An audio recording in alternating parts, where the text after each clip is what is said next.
नमस्कार, आप सभी का स्वागत है यूनी एग्जाम के इस करंट अफेयर्स प्रोग्राम में। आज हम आपके बीच में दिनांक 6 और 7 अक्टूबर के इम्पोर्टेंट करंट अफेयर्स को लेकर आपके बीच में उपस्थित हुए हैं। तो आज ये हम चर्चा करते हैं आज के इम्पोर्टेंट न्यूज हैं क्या। देखिए, पहला जो इम्पोर्टेंट हमारे करंट अफेयर्स में पहली जो न्यूज है वो द हिंदू से लिया गया है। मालदीव के राष्ट्रपति मोहम्मद मुज्जू भारत दौरे पर आए हैं और वो 4 दिवसीय जो भारत दौरा है उनका, उसमें वो प्रधानमंत्री से मुलाकात करेंगे और विभिन्न मुद्दों पर चर्चा होगी। ठीक, लेकिन आप यहाँ पर पिक्चर्स में देख रहे होंगे कि जो हमारे विदेश मंत्री हैं उनसे उनकी मुलाकात हुई है और आज के डेट में वो प्रधानमंत्री नरेंद्र मोदी से मुलाकात करेंगे। इस समय मालदीव में एक इकोनॉमिक क्राइसिस बना हुआ है, वो काफी बड़े कर्ज में और आर्थिक संकट के उस दौर से गुजर रहा है, तो उनको एक आर्थिक सहायता चाहिए। कुछ इन्हीं उद्देश्यों को लेकर मुज्जू भारत की यात्रा पर हैं। जैसा कि आप पिछले कुछ महीनों में आपने देखा होगा कि मालदीव के जब राष्ट्रपति पद पर ये आसीन हुए थे तो इन्होंने भारत को लेकर कुछ बयान दिए थे और उससे भारत और मालदीव के रिश्तों में एक दूरी हुई थी। लेकिन जब एक संकट, इस तरीके का इकोनॉमिक संकट आया, तो वो भारत के ही तरफ अग्रसर हुए और भारत से ही सहायता प्राप्त करने के लिए वो भारत आए। लेकिन क्या इस मुद्दे पर भारत सहायता करेगा या नहीं, तो ऐसा नहीं है। भारत का वो एक पड़ोसी, एक इंपॉर्टेंट पड़ोसी देश है और उसको लेकर भारत उसको इकोनॉमिक सहायता जरूर देगा। इन्हीं सब मुद्दों पर चर्चा करने वो भारत की यात्रा पर, 4 दिवसीय भारत की यात्रा पर वहां के राष्ट्रपति आए हुए हैं।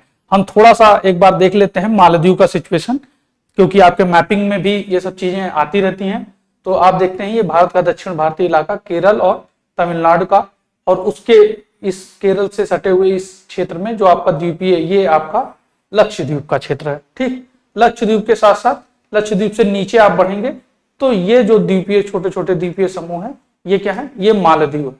ठीक, और यहीं के ये राष्ट्रपति हैं। तो मालदीव और भारत का जो स्ट्रेटेजिक, क्योंकि वो हमारा पड़ोसी मुल्क है और इसके साथ इंडियन ओशन में स्थित है, तो भारत के लिए हिंद महासागर अपने आर्थिक, राजनीतिक और सुरक्षा के दृष्टिकोण से बहुत ही इंपॉर्टेंट एक सागर है। तो इस वजह से भारत यहां पर अपना एक कंट्रोल बनाए रखना चाहता है। तो इन सब इश्यूज को लेकर भारत और मालदीव के बीच में ये जो एक चर्चा होने वाली है, ये कई तरीकों से हमारे लिए महत्वपूर्ण है। और आप इसके साथ साथ देखते हैं कि भारत और मालदीव का जो संबंध है ये काफी पुराना है। मालदीव और भारत के कई मुद्दों को लेकर आपसी संबंध है, चाहे वो आर्थिक हो, चाहे वो सुरक्षा के दृष्टिकोण से हो, या राजनीतिक कूटनीतिक संबंध हो। ठीक, तो इन सब मुद्दों को लेकर भारत और मालदीव के बीच में चर्चा होने वाली है और इसीलिए वहां के राष्ट्रपति भारत के विजिट पर है। तो हमारे लिए इंपॉर्टेंट क्या है कि जो IR के पेपर से इंपॉर्टेंट है कि जो हमारा संबंध, एक बीच में थोड़ी सी दूरियां बढ़ रही थी मालदीव और भारत को लेकर, तो वो अब दूरियां समाप्त हो रही हैं और किस तरीके से हम भारत और मालदीव एक दूसरे, एक मंच पर आकर बात कर रहे हैं। ठीक है, हम आगे बढ़ते हैं।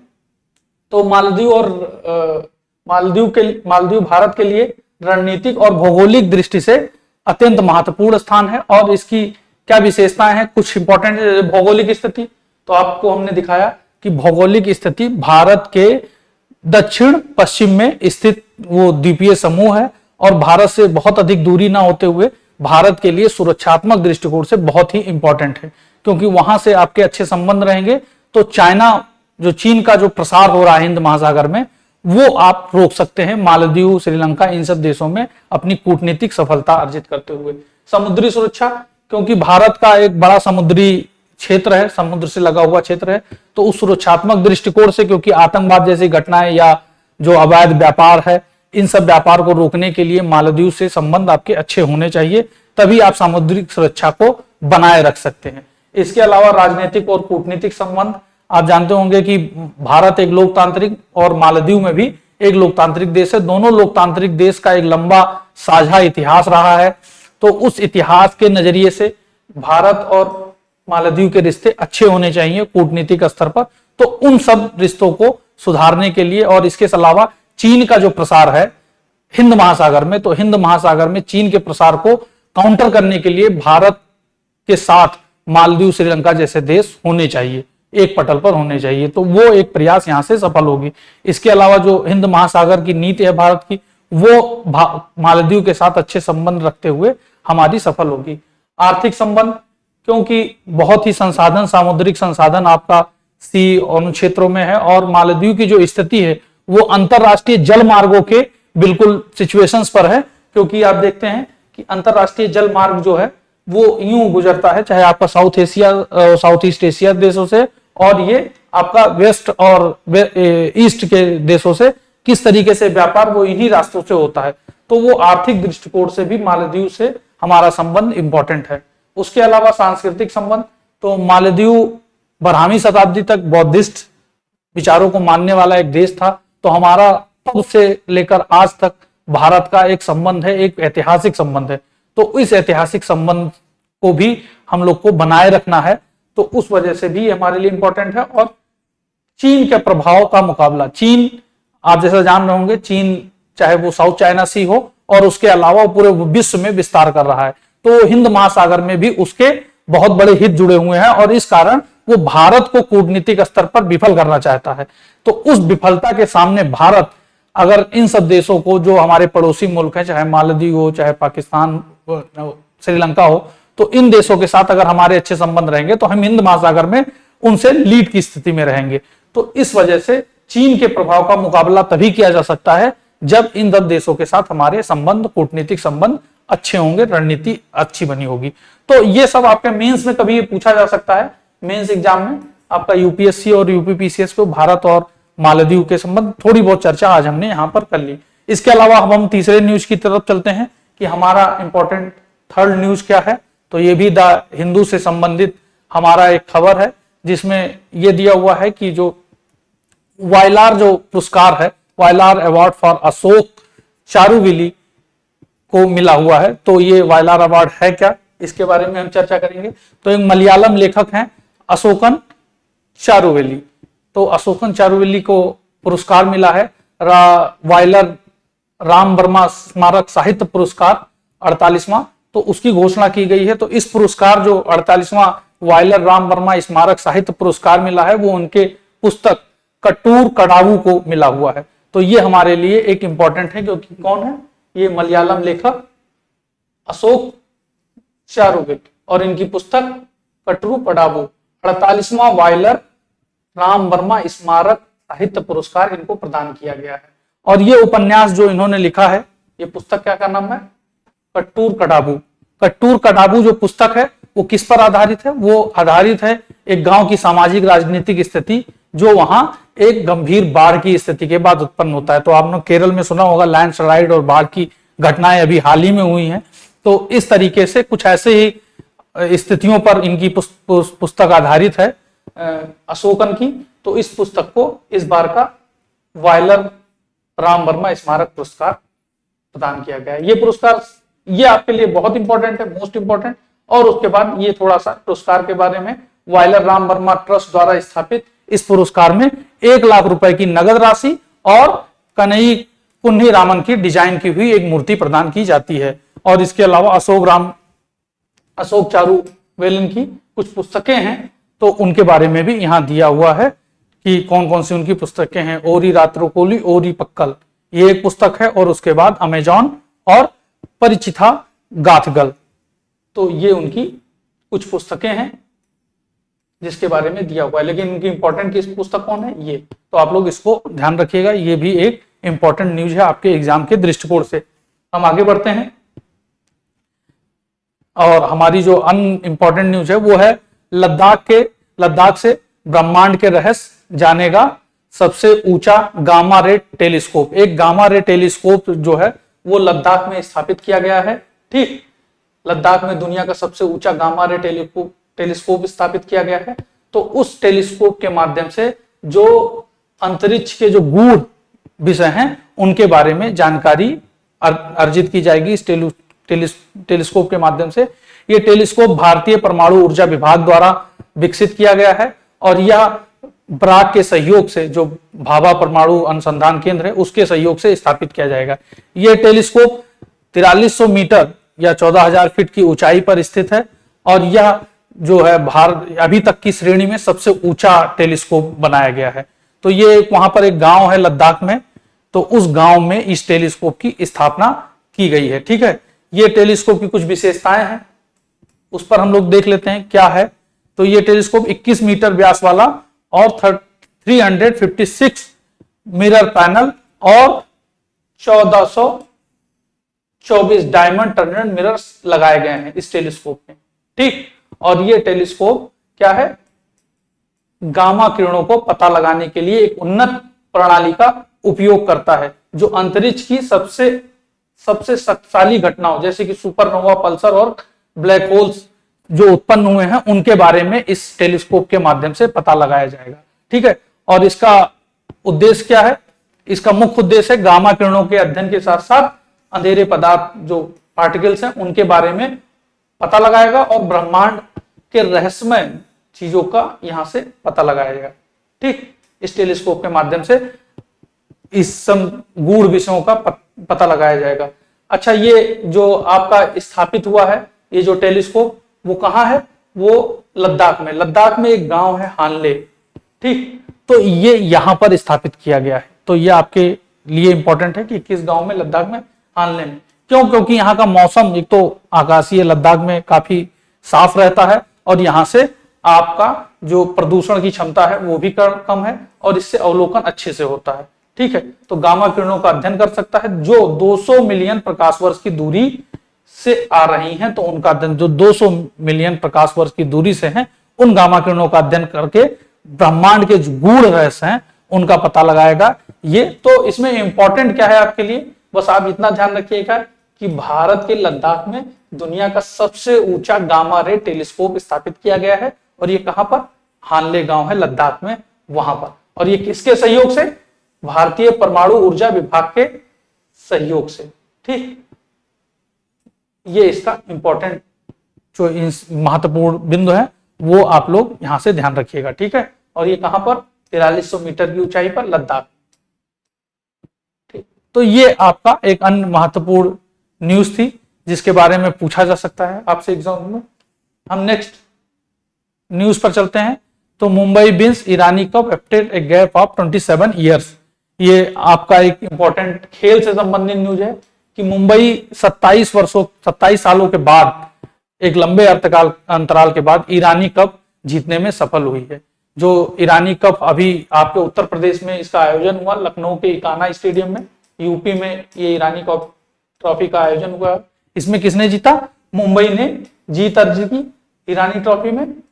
और ये किसको हराकर, रेस्ट ऑफ इंडिया, शेष भारत को इसने ईरानी ट्रॉफी में हराया और इसके तहत इन्होंने जीत दर्ज की। इस समय कप्तान जो मुंबई के हैं वो अजिंक्य रहाणे हैं और उनके कप्तान में ये टाइटल जीता गया। अब इस वर्ष रणजी और ईरानी ट्रॉफी दोनों का विजेता मुंबई है। तो क्रिकेट में जो एक इंपॉर्टेंट न्यूज है वो है ईरानी ट्रॉफी। तो आप जानिएगा मुंबई ने इस साल का रणजी और ईरानी दोनों ट्रॉफी मुंबई के हक में गया है और सरफराज जो खान है उनको मैन ऑफ द मैच चुना गया इस ट्रॉफी में। ठीक है, तो आपके लिए ये इंपॉर्टेंट एक अन्य न्यूज थी, खेल से संबंधित थी, इसको ध्यान रखिएगा, कुछ क्वेश्चंस इससे पूछे जा सकते हैं कभी। एक इंपॉर्टेंट आपकी न्यूज जो हम नेक्स्ट है वो है सोमपेन जो जनजाति है उनसे संबंधित है। ठीक है, तो ये एक है त्रिलोकीनाथ पंडित जो एंथ्रोपोलॉजी सर्वे ऑफ इंडिया के पूर्व डायरेक्टर थे। इनका एक इंटरव्यू छपा है, इन्होंने कुछ ऐसी बातें बताई हैं सोमपेन जनजाति के बारे में, कुछ इनका पुराना अध्ययन रहा है तो उसके बारे में। तो ये द हिंदू में था, कुछ हो सकता है इससे क्या इंपॉर्टेंट, इससे इंपॉर्टेंट चीज यही निकलती है कि सोमपेन जनजाति से संबंधित प्रश्न आपके लिए इंपॉर्टेंट है, इससे पूछा जा सकता है या इससे कुछ क्वेश्चंस आपसे पूछे जा सकते हैं कि सोमपेन जनजाति का निवास स्थान क्या है या सोमपेन जनजाति है कैसी। तो भारत में ये PBGTGS जो ग्रुप है वर्गीकृत उस जनजातीय समूह में आता है। ये क्या होता है, पर्टिकुलरली वनरेबल जो ट्राइब्स ग्रुप्स हैं उनमें इनको रखा जाता है सोमपेन जनजाति। ये पर्टिकुलरली वनरेबल जो ट्राइब्स हैं, ठीक है, उनके ग्रुप में ये सोमपेन जनजाति आती है। सोमपेन जनजाति जो है वो PBTs में आती है। ठीक है, तो PBTs जो ग्रुप हैं उनमें कितनी जनजातियां आती हैं ये आप लोग थोड़ा ध्यान दीजिएगा। इसमें 75 जनजातियां रखी गई हैं।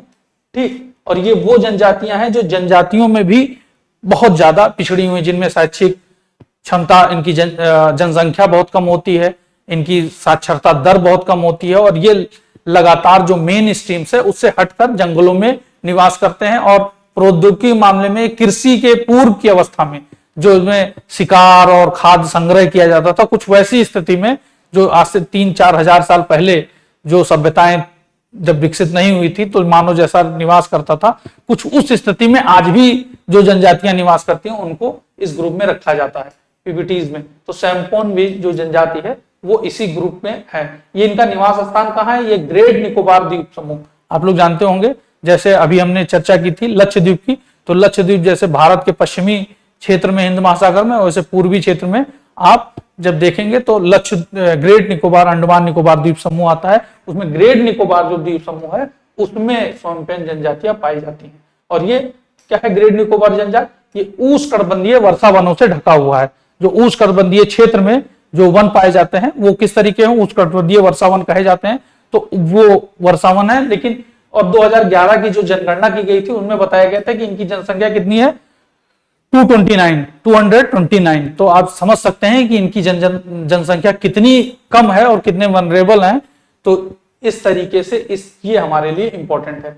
यह जनजात जंगल में रहती है और बाहरी लोगों से बहुत कम संपर्क, जिसका हमने चर्चा कर दी। और ये खानाबदोश शिकारी संग्रह है और मुख्य रूप से शिकार, संग्रह, मछली पकड़ना और अल्पविकसित थोड़ी सी बागवानी गतिविधियों में। तो आप समझ सकते हैं कि स्वयंपेन जनजाति आज भी शिकार और खानाबदोश जीवन और मछली को शिकार करके वही सब इनके भोजन के मुख्य रूप से हैं, और ये मेन स्ट्रीम से अभी भी बहुत दूर हैं।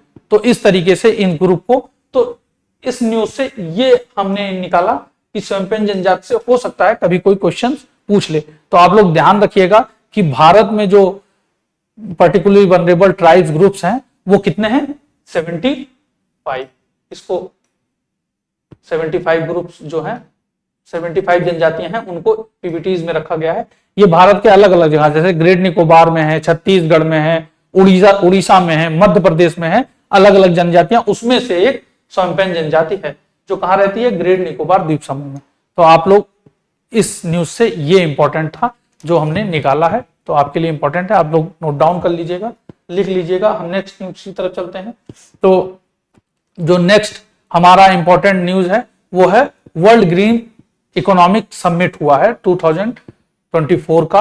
तो ये जो समिट हुआ है ये कहाँ हुआ है? ये संयुक्त अरब अमीरात के दुबई में आयोजित हुआ है, वहां का WT सेंटर है, वहां पर ये ग्रीन समिट आयोजित किया गया। Green economy, world green economy summit आयोजित की गई है, और ये एक महत्वपूर्ण मंच है जिसमें स्थायी विकास और पर्यावरण संरक्षण, जिसमें स्थायी विकास जो सस्टेनेबल डेवलपमेंट है उसको लेकर और पर्यावरण संरक्षण इकोनॉमिक कंजर्वेशन को लेकर ये सम्मेलन आयोजित किया गया है। और ये सम्मेलन जो है वो अर्थव्यवस्था के सिद्धांतों, नीतियों पर चर्चा करेगा, और उसके साथ साथ इसमें दुनिया भर के नेता, विशेषज्ञ और एनजीओस के लोग इसमें शामिल होंगे, विभिन्न संगठन के लोग शामिल होंगे। तो हमारे लिए इंपॉर्टेंट क्या है कि हमारे लिए इंपॉर्टेंट ये है कि डब्ल्यू ग्रीन इकोनॉमिक समिट जो है वो आयोजित कहां हुई है? वो हुई है दुबई, संयुक्त अरब अमीरात में 2024 का। तो ये हमारे दृष्टिकोण से ये इंपॉर्टेंट है। थोड़ा बहुत हम जान लेते हैं कि ये जो वर्ल्ड ग्रीन इकोनॉमी समिट है वो क्या है। वो सस्टेनेबल डेवलपमेंट और एनवायरमेंट कंजर्वेशन के लिए, पर्यावरण संरक्षण के लिए ये एक समिट है जिसमें विभिन्न देशों के लोग एक मंच पे आते हैं, नेता हों, चाहे विशेषज्ञ हों, चाहे एनजीओ के लोग हों, विभिन्न संगठन के लोग हों, तो वो उपस्थित होते हैं। और इसका मुख्य उद्देश्य क्या है? तो आप इसके उद्देश्य को देखेंगे तो हरी अर्थव्यवस्था की अवधारणाओं को बढ़ावा देना। हरी अर्थव्यवस्था मतलब ग्रीन एनर्जी या ग्रीन इकोनॉमी को बढ़ावा देना, जो नवीकरणीय ऊर्जा दक्षता, ठीक, पर्यावरण अनुकूल तकनीक और स्थायी विकास, सस्टेनेबल डेवलपमेंट। तो आप लोग जान रहे होंगे कि नवीकरणीय ऊर्जा की तरफ जो एक पूरा विश्व प्रयास कर रहा है, उसके साथ साथ पर्यावरण अनुकूल तकनीक, मतलब पर्यावरण के लिए ऐसी तकनीकों का विकास करना जो पर्यावरण के अनुकूल हो, और सस्टेनेबल डेवलपमेंट इसके मुख्य उद्देश्य रखे गए हैं। और ये वैश्विक जलवायु परिवर्तन जो है उनके मुद्दों के समाधान और उन विषयों पर चर्चा करने के लिए इस समिट का आयोजन दुबई में किया गया। ठीक है, इसमें प्रमुख विषय वही जलवायु परिवर्तन, हरित निवेश, टिकाऊ कृषि, स्वच्छ ऊर्जा और शहरों की हरित निर्माण विधियों पर चर्चा की जाएगी। इनमें विभिन्न विशेषज्ञ और विचारक अपने विचार साझा करेंगे। ठीक है, तो ये आपके लिए इंपॉर्टेंट है। वर्ल्ड ग्रीन इकोनॉमी समिट कहां हुई? दुबई, संयुक्त अरब अमीरात में। ठीक, और ये किसके लिए है? ये स्थायी विकास और पर्यावरण संरक्षण के लिए इस समिट का आयोजन किया गया। तो इस दृष्टिकोण से हमारे लिए आज के इंपॉर्टेंट जो करंट अफेयर्स थे उसमें वर्ल्ड ग्रीन इकोनॉमिक समिट 2014 के बारे में चर्चा थी। उसके कुछ इंपॉर्टेंट बिंदु हैं जो हमने लिख दिए हैं, आप इसको नोट डाउन कर सकते हैं। इसी के साथ हम आगे बढ़ते हैं और अब आज का जो इंपॉर्टेंट करंट अफेयर्स था वो यहीं पर समाप्त होता है। हम नेक्स्ट जो आपका 8 अक्टूबर का करंट अफेयर्स होगा इसको लेकर हम कल उपस्थित होंगे आपके बीच में। इसी के साथ धन्यवाद।